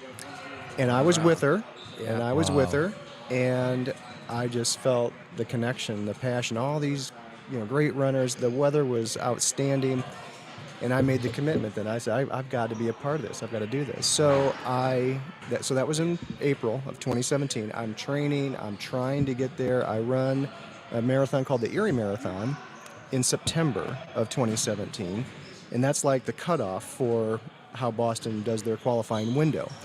And I came up short, and it bummed me out. I came up short. But I redoubled my efforts, and I signed up for Louisiana, which is January of 2018. Flew out there by myself, just sort of nose to the grindstone, all business. It was just a perfect day. It was sunny. It was crisp and cool. Ran that thing, ran it fast enough that not only did I qualify, but I knew I had enough of a buffer that I was in. I see you. And I'll never forget, Yeah, woo! that's awesome. I called my wife, how was it? The day after, I think, it was MLK Day, and I made some joke about how it was the day, the day after I qualified for Boston. I can't remember the exact language, but I was just so happy. And to this day, that just turned the page. It was a new chapter, I guess, in my running journey. You made it. Yeah. You made it. Exactly. And you know what? And then thereafter, it's just clicked just damn near every time. So, Well, you know what? Thank you, guys. Two names that will always be spoken with pride when you talk about marathoners in the 260. Samuel Milo and Tom Harden. Names you'll always remember as marathoners. And I tell you what, Dave, we just completed the journey of 26.2. Now, we got Rob Dillon coming up from Health Kick. We got to put the fuel back in, baby. We just made the journey. Now we got to put the fuel back in with Rob. So, again, so proud of Tom and Samuel, and we are the 260. It's the 260 podcast, live from Spiece Fieldhouse every Thursday at 7 p.m. Highlighting all Indiana sports, featuring guests from the 260 area code and beyond. Live on YouTube every Thursday at 7 p.m. Just search the 260. Also available anywhere you find your podcasts. And remember when searching, there are no zeros in the 260. It's the 260 podcast, live from Spiece Fieldhouse every Thursday at 7 p.m.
And welcome back to the 260, the podcast that brings you the exhilaration of the Spiece Fieldhouse right to your speakers. We hope you've had an exciting day here at the Dive Back into the Action, reliving electrifying moments and celebrating the incredible legacy that has built within these walls. Buckle up and let's get ready for more spine-tingling stories from the Spiece Fieldhouse. You, me, us, and them, we are the 260. And yes, we are the 260. And wow, a couple of Jedi Knights with the marathoning, Dave. And it's so appropriate to have Rob coming up next now because we got to put the fuel back in, baby, don't we, Dave? Well, when I first put my original list together, Rob was on. Right. I told you right off the bat, I wouldn't get Rob on. Yeah. Yes. But tonight is really a good night because we had Max on. If you listen to Max's story and you listen to the runner's story, they coexist. Yes. And now we need Rob to get him healthy. And Rob's kind of that secret sauce, aren't you, Rob, from Health Kick? Rob Dillon from Health Kick, because you know what? You don't realize, like, with the marathons, everything it takes out of them. And then obviously with Max, you mentioned it, the bodybuilding. So pick up right there, Rob. How important is it with Health Kick and being able to get those proper supplements, man? I tell you, it fills in all the gaps that we can't reach dietary-wise. And sometimes that's limitations from timing. We all work full-time jobs. We try to train afterwards. I hope to make it to the gym at 10 o'clock at night sometimes. It's just a reality. Whereas other people, they like to do that 6 a.m. run in the morning. I mean, so where we come into play is that we can help somebody like Max bulk up. Yeah. We can help him tone back down for his show coming up. Yes. And then on the runner side, everything from the hydration, you had mentioned trying to eat the apple, all that lactic acid buildup. I'm over there crying my eyes out. I wanted that apple. You needed some beta alanine. Let's get that lactic acid out of there. Is that what did I need? Beta alanine. There you go, Sona. That's knowledge. That's why I love Rob. That's a $7 word for When he the said he was over there crying, I bet he was just like, why didn't you come to me? I should have, man. I was too busy like slapping hands and being a, dare I say it, being a jackass on the first 16 miles out, and all of a sudden I got, good Lord, I had a sense of humor that day with me. Yeah. But man, it's so important. And you know what, Rob? Speak to this. I work out most days, but then sometimes I get a little bit confused. I mean, do I need that protein shake after I work out? What should I be taking? I mean, is intermittent fasting a good idea? I do a lot of that. I'm always trying to figure out, like, should I be taking that selenium so I can absorb the supplements? But that's the thing that I think a lot of us struggle with is like, Where just to start. where to start, and a guy like you with the knowledge. Yeah, I tell you, I get people in all day at Health Kick, and so I got a whole store full of fun stuff. But we have to tailor what you need. Sure. We ask the questions. We see what your goals are. What have you done? What do you want to do? And there's so many different options. To answer your question, like the protein shake. Food is best. Get the chicken breast, get the broccoli, get the rice. Where the protein shake comes into play is as another alternative to the food. Sometimes, like I said, you can't get it made fast enough. Sure. There's ready to drink shakes. There's one shake that we like to do. It's 120 calories, 25 grams of protein, 1 gram of sugar. So it's just some more protein. Now, what we don't want you to do is 2 shakes in a row or become dependent on the supplements. Gotcha. We want you You still to eat. get the chicken, the salmon, whatever, anything. Right. If you're vegetarian, go that route. How soon after you work out? I'm done working out. What is the ideal time to put the fuel back in, I Rob? tell you, I'm old school. I like the 30 minutes. Interesting, Dave. 30 minutes on our. Yeah. There's some new schools of thought out there that as long as your overall daily 24-hour intake is good, you're safe. And I think it really comes down to listening to your body. For me, I can do cardio and high intensity stuff in the morning fasted, speaking of your intermittent fasting, but I sure as heck can't power lift.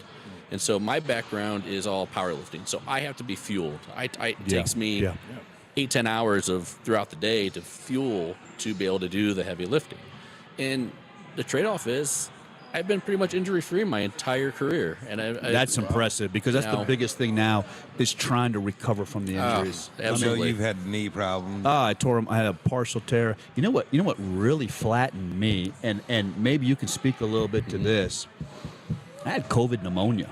and yeah. spent 17 days up at the ICU at Lutheran. And when I came back, it's just like there's so many injuries. I mean, I swear I told the doctor, I said, I got a partial tear on my meniscus.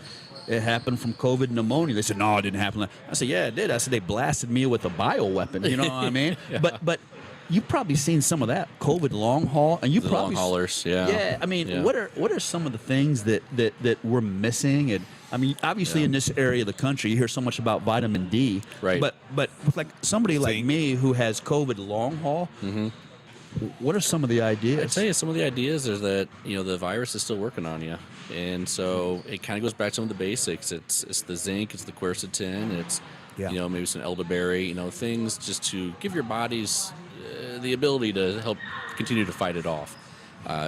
We see a lot with, you had mentioned, kind of the injuries. What we see with the pneumonia is you feel like you can't get your wind back. That's been an issue too. Yeah. That can be, some mullein.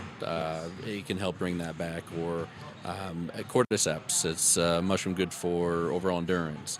So there's definitely some things that have shown some promise, but it can take a while. What I like about what you're talking about is you're using food as medicine. Yeah.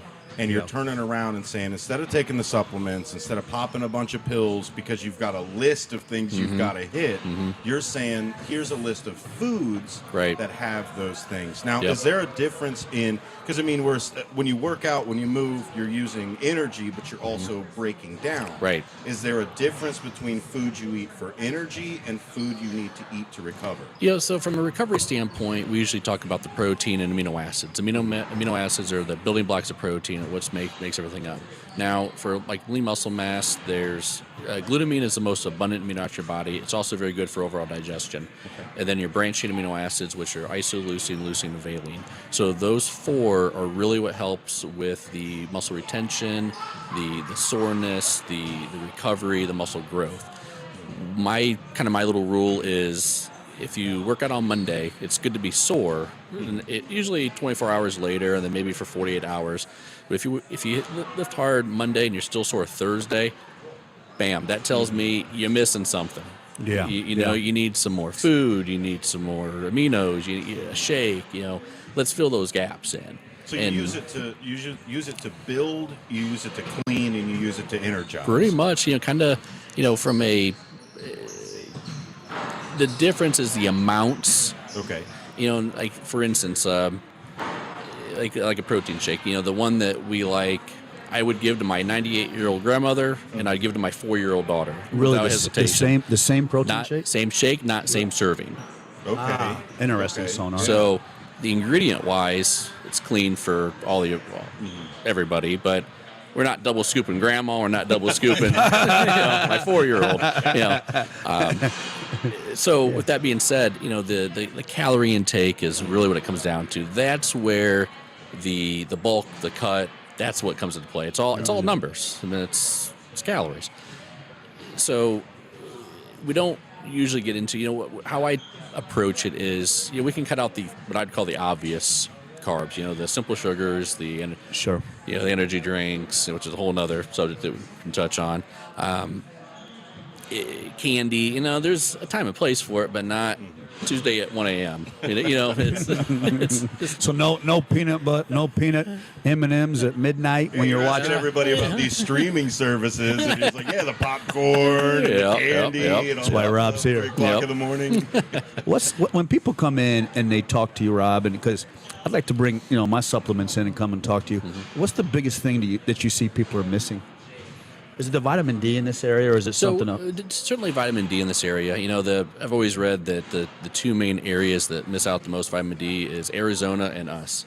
So Arizona. How does Arizona miss out? It's too hot. They're in the air conditioning. Wow. They're in air conditioning. That's fascinating, Sonar. They can't go outside until it's night. Yeah. Gotcha. Yeah.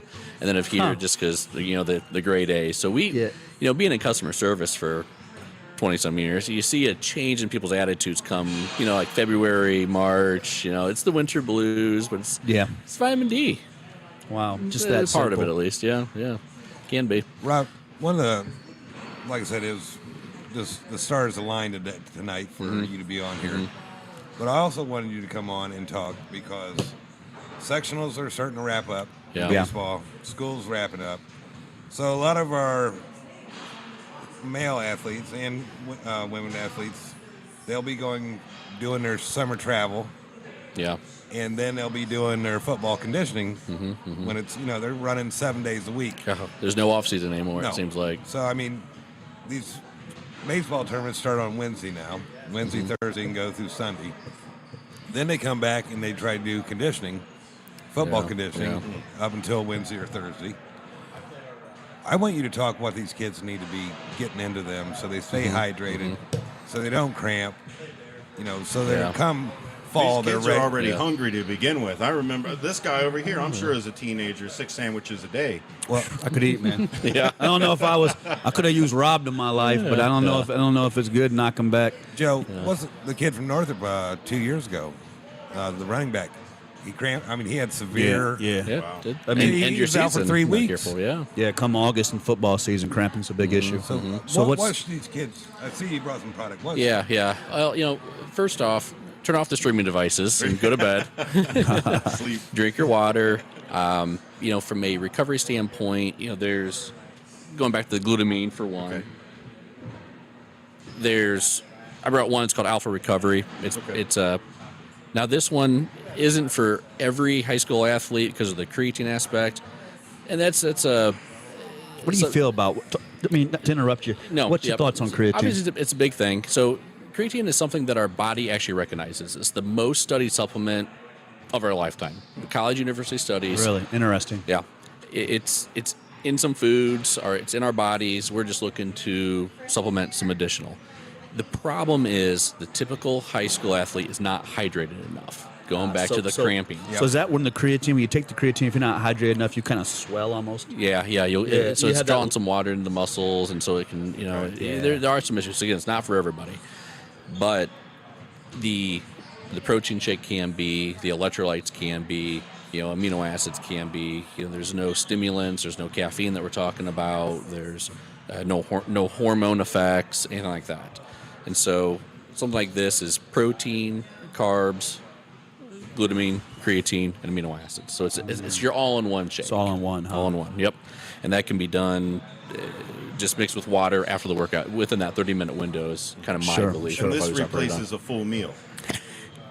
Depends. Okay. So if you got somebody, coach told me I need to put on 10 pounds. Okay. Yeah. Doesn't replace a meal. Yeah.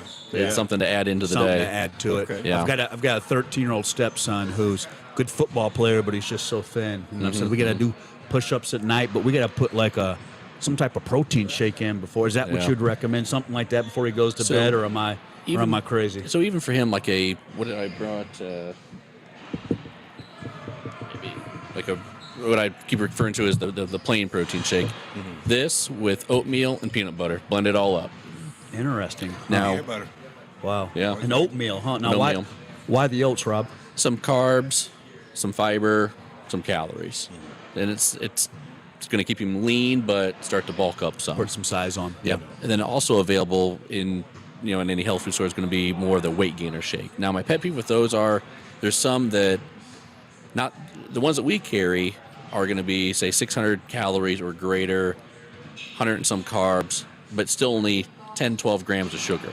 Gotcha. So my pet peeve being is that some of them, it might be 1,000 calories, which is entirely too much for your 13-year-old son Yeah. at once. That was going to be a question. Yeah. What age group are we talking about? So, whoops. So this one, the easy answer is, the 18 plus, that transition from high school to college, the baseball players, football players that are. And then the trying to get- marathoners we had on, Sam and Tom, would they do well? Would a marathoner They do well would. with that? Really? Yeah, so Interesting. the creatine helps out with muscle stamina, endurance, strength. Okay. So it's not just for the person trying to bulk up. It can be beneficial for somebody who is just looking for general health, looking for more reps. It's something, and it's pretty impactful pretty quickly too. Sure.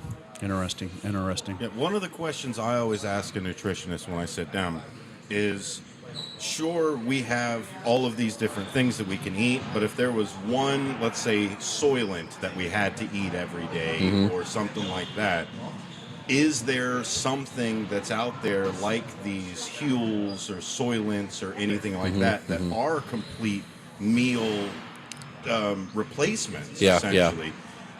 do you still need something outside? Because obviously you can't just drink. Me, efficiency all day. If I had a bar or a shake, then that was it. Here you go, drink 4 of these a day, and you're a healthy person. I would go towards I've that. seen it fail every time. But you're saying you have You see to it have fail those every other time. Yeah. Okay. I don't even want anybody to do 2 shakes in a row. yeah. No. You know, I want you to eat. Yeah. And maybe it's a peanut butter sandwich, maybe it's some crackers and peanuts, whatever.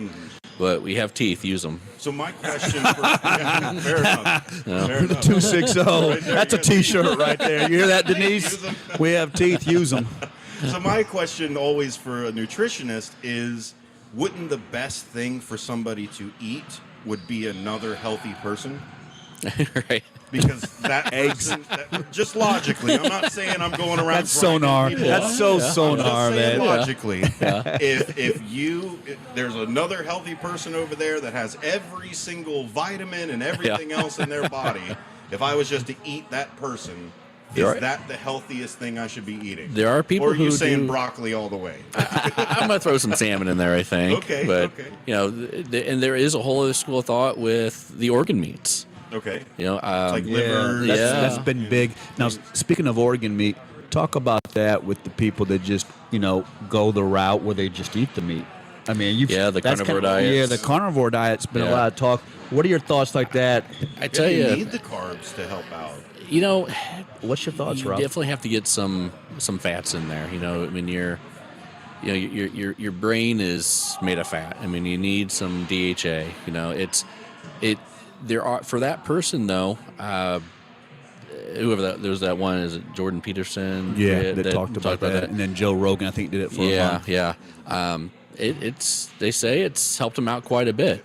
Can't stand on it long term, though. Right. Yeah, I've it's gone just short term. keto before, Yeah. and that's helped me lose some weight Uh-huh. before. But I didn't completely cut out carbs. Yeah. 'Cause, Right. I mean, I like my sugars like I like my women, complex. You better hope.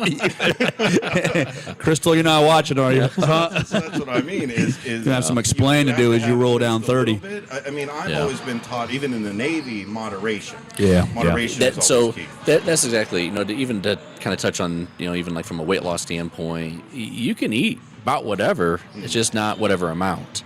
And so really Back to overall, grandma getting 2 scoops. exactly. Yeah. It's the quantity control. Look at here in Fort Wayne. How do we judge a restaurant? Dude, they gave us so much food for our money. The bread, man. Yeah. Those breadsticks, man. Are just, Yeah. That's what I got to tell my boy when we go to Texas Roadhouse. I'm like, easy, man. You keep eating all those biscuits, they're going to put that black tape on your helmet. That's what I always tell them, Dave. I say, you better slow down. You're going to be on the line. You're going to be on the line. But, Rob, I get up in the morning, I work out. I intermittent fast. I have my first meal at 1:30, 2 o'clock. I eat 3 eggs and some steak.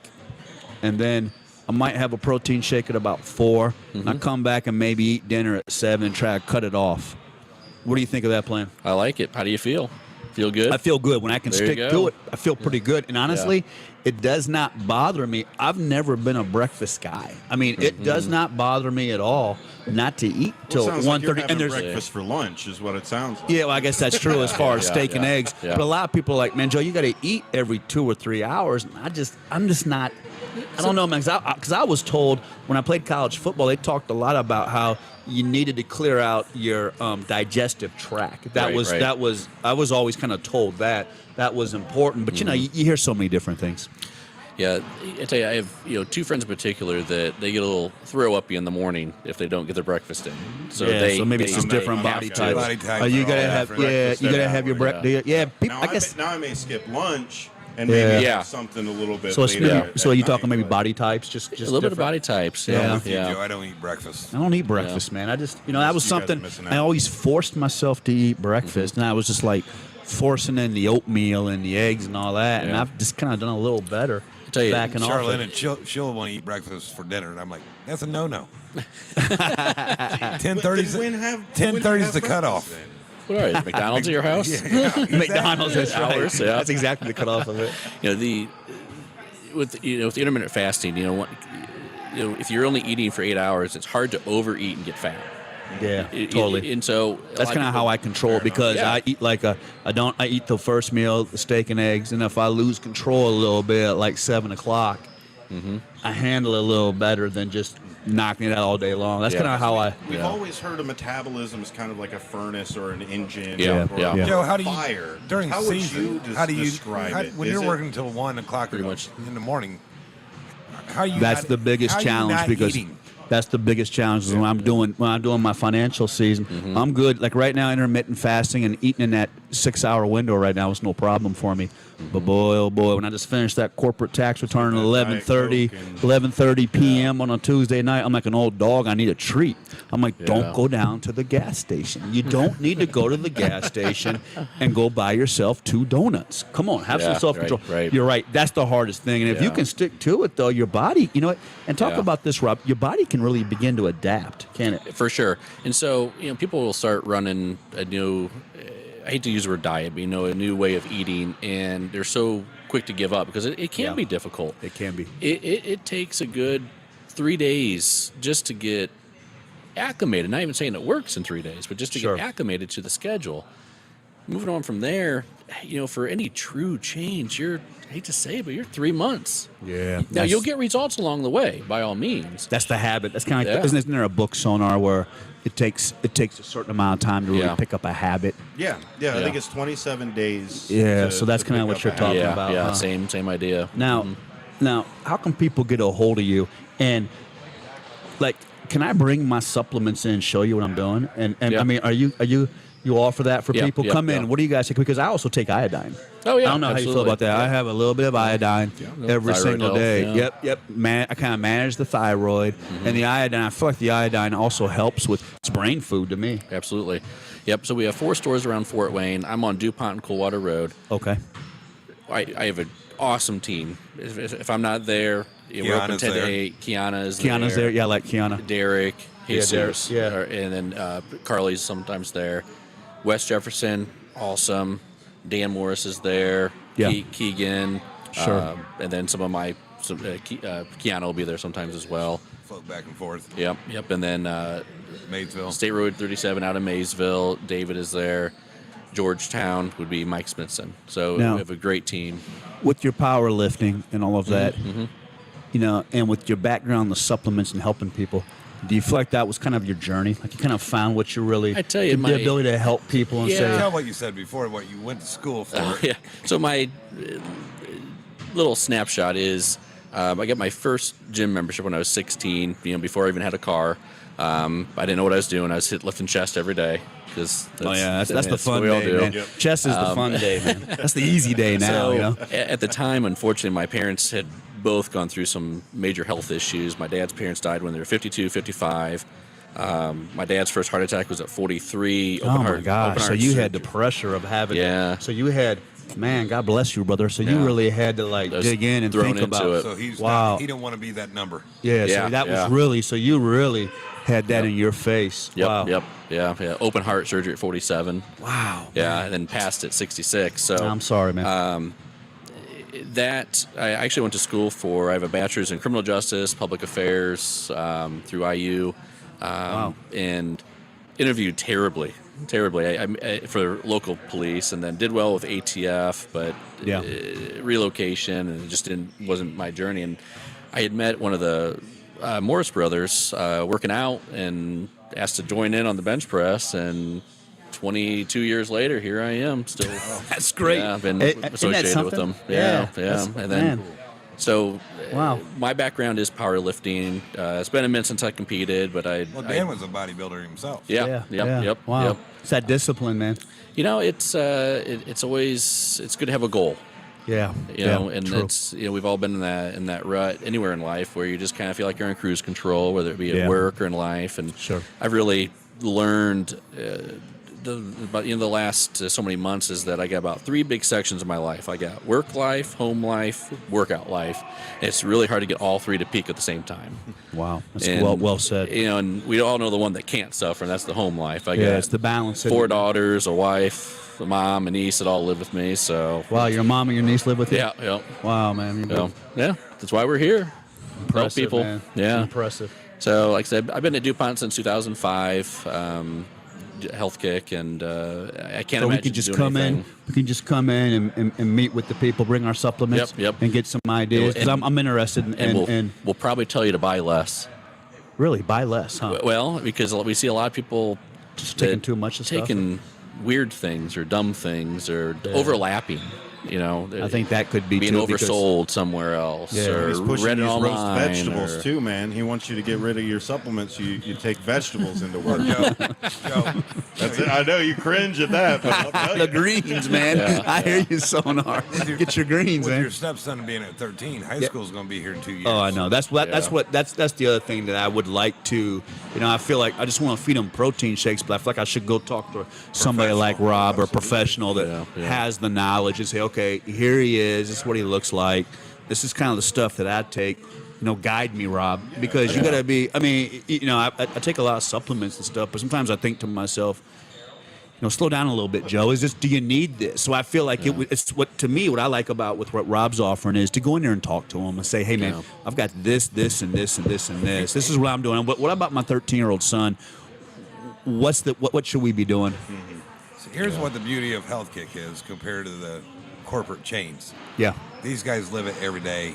They know their product Sure. inside and out. Yeah, that's what makes it And attractive, huh? They deal with the 260. And it's just so appropriate tonight to have, Hell, I put Landon Livingston with Rob when he was in high school. Yeah. Oh, Yep. man, look at that. That worked out real good, didn't it? Wow. Yeah, we worked with some.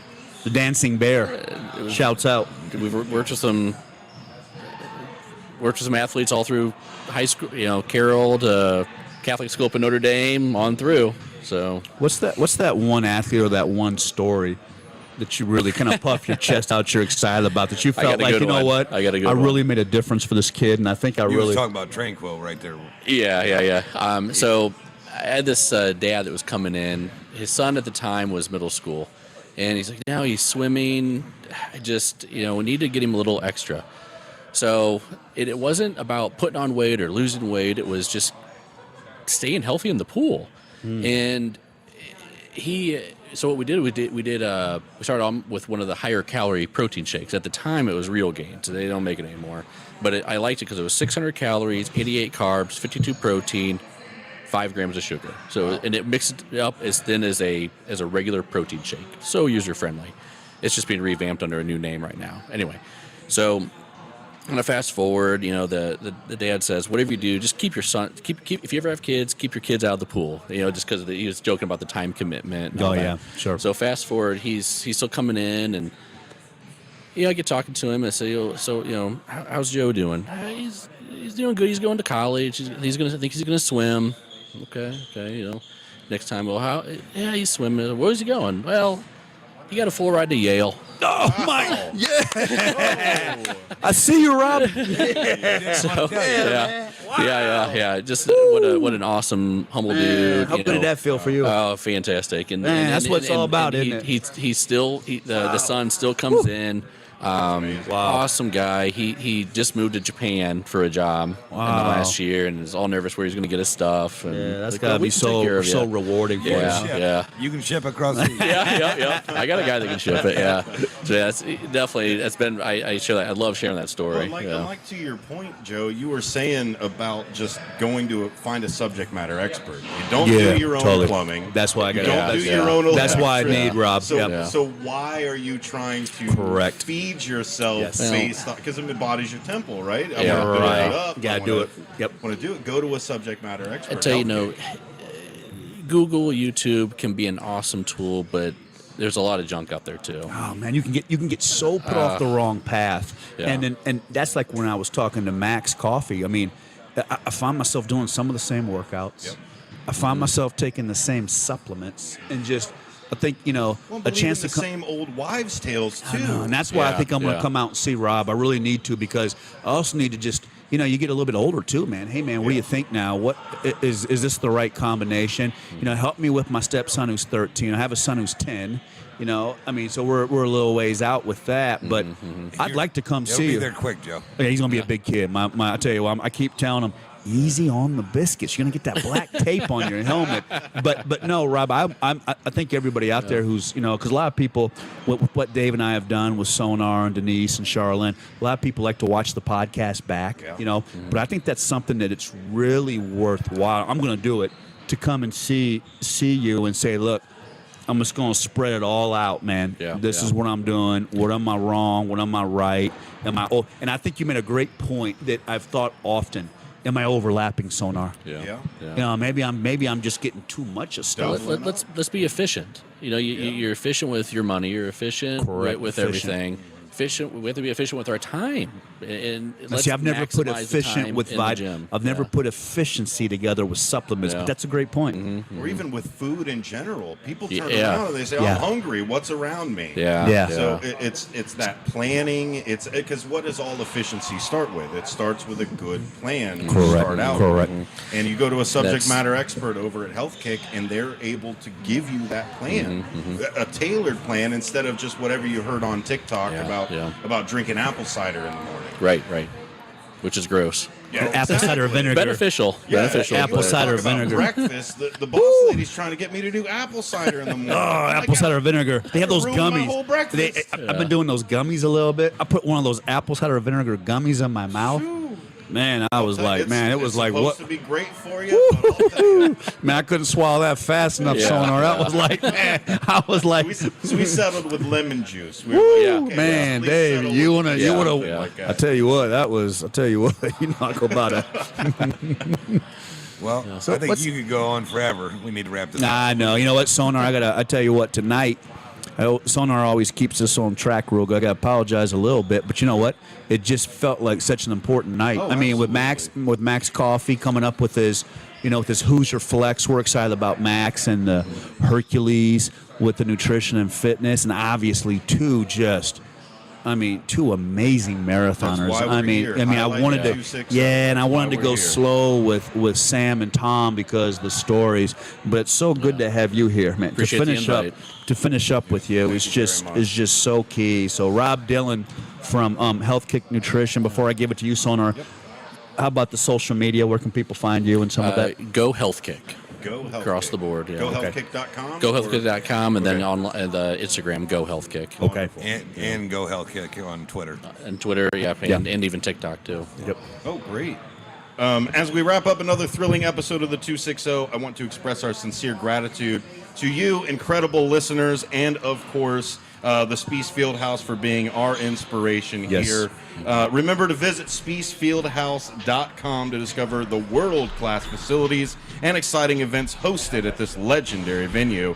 Stay connected with us on social media by following at the 260. Remember, that is an O for the latest updates, behind-the-scenes moments, and upcoming episodes. Thank you, everybody who sat here at the table. Thank you, everybody behind the camera. And thank you very much, Ben and Denise and everybody who works behind the scenes. Absolutely. You, me, us, and them, we are the 260. Yeah, baby.